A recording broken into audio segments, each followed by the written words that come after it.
Yes, my good people. Niliwaambia kwa hii show, ukiwa pale nyumbani, hapana enda mbali. Tune in na kaa hapo, ndio ujifunze mengi. Triple Genge show hapa ndio nyumbani. Hapa ndio tunaongelea mengi zaidi na tuna have fun. This is your number one musical station, Triple P TV, mahali tunakaa, tunatengeneza, tunaelimisha, alafu tunapata entertainment kwa wengi. Kwa hivyo watu wangu mahali mliko nyumbani, tulia hapo hapo, wacha kuguza dayo. Niko na mgeni kwenye studio, watu wangu mafans, nataka mjue kuwa kila siku it is a learning day. Niko na mgeni kwenye show, sitamintroduce kwa mengi, lakini nikiketi naye hapa atajiintroduce. Welcome to the show, sir. Thank you, KWACHEZZ. Kwa majina naitwa Jared Ojuok. Kwa fupi mimi ni officer polisi venye mnaweza kuona. And currently I work in the office of the Deputy Inspector General as the Public Information Officer. Karibu sana kwa show yetu. We are happy to have you. First of all, umefanya kazi ambayo I think inaenda kumark in Africa, I think so, kwa sababu sijaiona mahali ambapo police officer ni author. Sijaona bado. Wewe ndio wa kwanza kujitoza. First of all, niko na kitabu hapa, sitasema ni ya nini. Wacha nitembeze kidogo tu ndio muelewe. Wacha waeleze kwa ofisi yake yeye huwa anafanya kazi gani. Pengine unaweza sikia tu majina, title, na hiyo ofisi na kwamba mostly open to the public. Kindly, hebu eleza, what do you do at your office? Thank you, KWACHEZZ.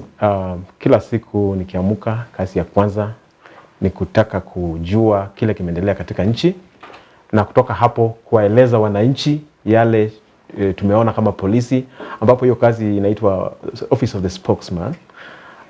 Hapo kitu la muhimu, the most important role we play as a directorate ni kujulisha wananchi yale yanaendelea katika nchi. Wow. Upande wa polisi, that is. Thank you. Hapo ndio unapata information ile yoyote unataka, kama kwa sababu si tuliambia sisi ndio tunawaserve. Tunapatia na services zetu, na nyinyi ndio waajiri wetu. So tukiendelea zaidi nao, nataka nirudi kidogo, nataka nitoke kando kwa sababu hii ni kama talanta. Kuandika kitabu sio rahisi. Hii si composition. Hii ni kama talanta. Kabisa. What inspired you to be an author? A police author. We may call you a police author. What inspired you? Venye nimesema mbeleni, kazi yangu kuu ni kueleza wananchi yale yanaendelea. Na katika hiyo hali kuna kuandika kwingi. I write a lot. On an average week I can write up to 10 articles or documents or messages to the public. Now over time, a number of members of public who were reading those items, I could see the feedback. People are saying this is a good write-up. Why are these people not writing? And I thought to myself, maybe I should try writing, because I've been writing officially for the police channels and communication, but I never wrote anything to my name. And so I decided I wanted to write.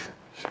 And it was not just going to be any other writing, but a writing which was going to communicate something fundamental kwa Wakenya, especially the young generation, my youth. Yeah. Ndio wawe wakisoma wajue kwanza polisi wanafikiria nini kuhusu society, and two, they could borrow some knowledge from it, or a lot of knowledge from it, and maybe shape public thinking so that, you know, nchi ni watu na watu ni tabia ama culture.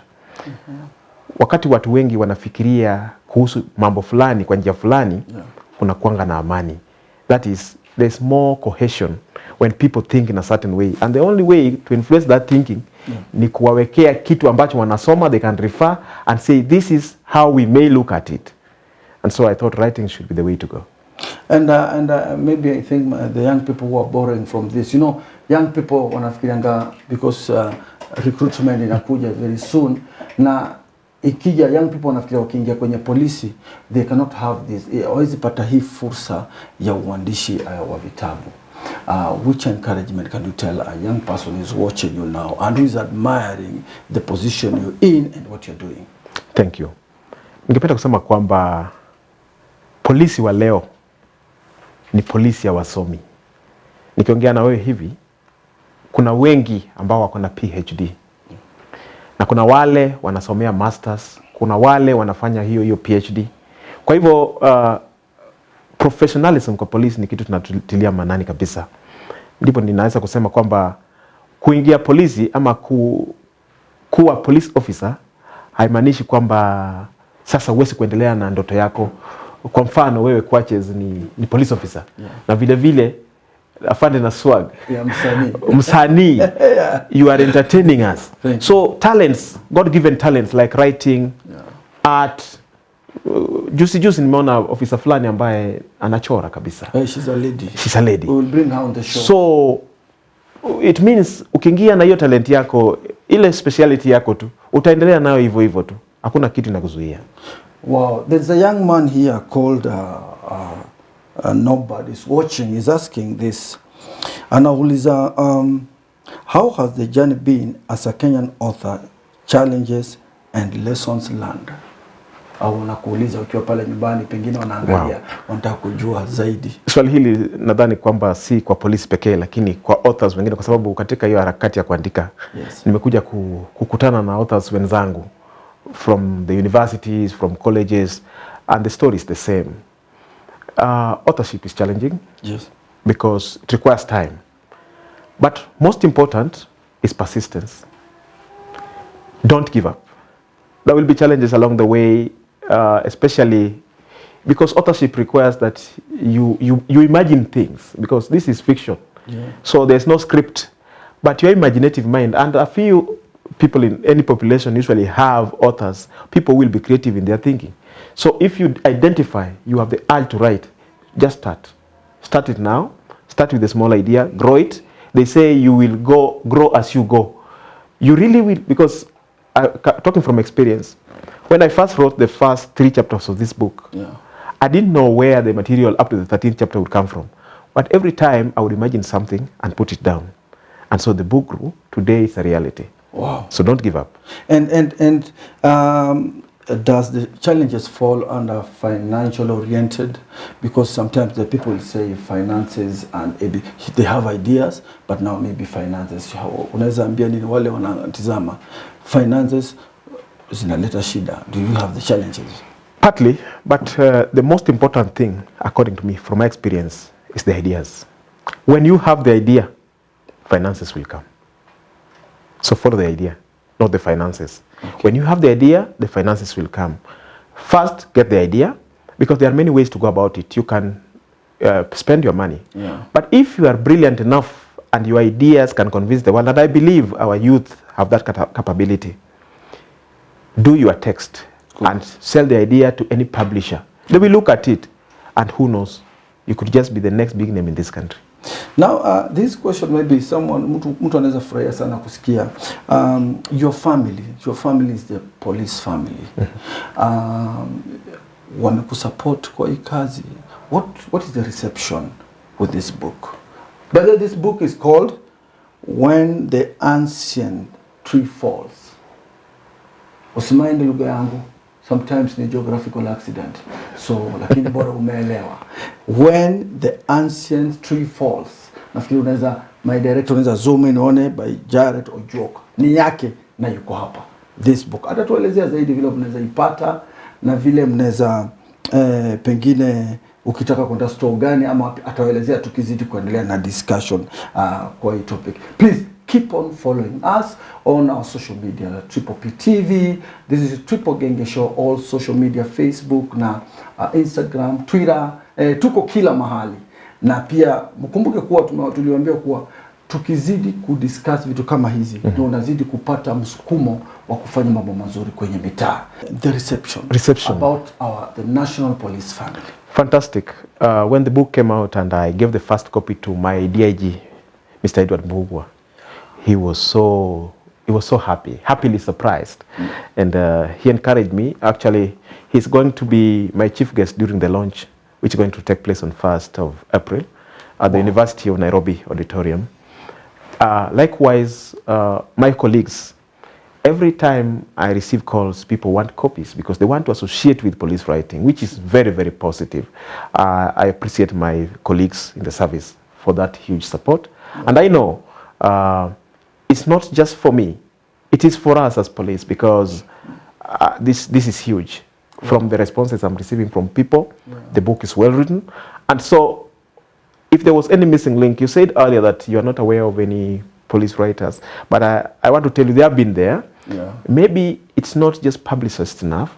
I'm aware of a few who have written very, very good books.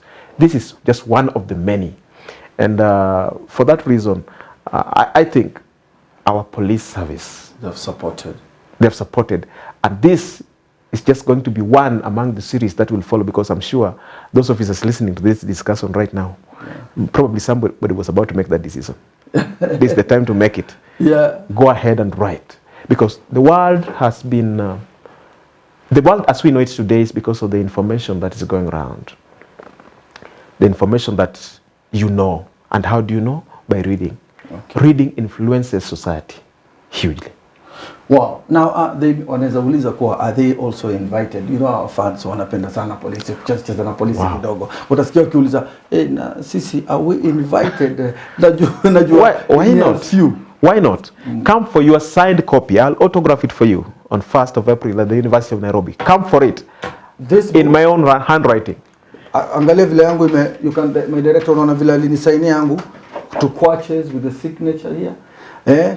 Na ni originally yake African story. Ukisoma unafurahia. Nataka nimuulize swali moja kutoka kwa hii kitabu, kwa sababu yeye ndio mwandishi wa hii kitabu na atatuelezea, atatufafanulia, because I had to read partly this book and I'm in love with this book. The ears that do not listen to advice will certainly accompany the head when it is chopped off. Yes. Wanasema wakale walinena. Sasa tutarudi vizuri uelezewe. Kindly just expound on this. This thing is powerful. Thank you. It's powerful for the young person uko hapo nje, kama unasikia kichwa isiende na masikio, wacha ufafanuliwe. Kindly. Kwanza kabisa nikasema hiyo inatoka kwa chapter 1. Kuna character anaitwa Ngomma. Yes. He differed with his brother called Odipo. And in the traditional society, conflict resolution was not a preserve of anyone, but every adult had a part to play. So in his distress, Odipo goes to his uncle to find a solution because he wants peace with his brother. And when they are finally put down for proper discussions, Ngomma proves very difficult. In fact, he defies the old man, and the old man warns him, telling him, my young man, the ears that do not listen to advice will accompany the head when it's finally chopped off. And Ngomma realizes his mistake and he apologizes. And so what I wanted to bring out from that story was that when there are family issues, as often as they will occur, because any social setting, there will always be differences. Let us have the habit to listen to elderly people. You know, we today live in a society where the place of the elderly is not respected in most cases. So when an elderly person, whether it's your uncle or your brother, elder brother, or your father at that, gives you some advice, listen, because they have seen much more than you will ever see. And so that's really that was the advice given. It was an advice, but at the same time a very strongly worded statement that the young man had to think was very powerful.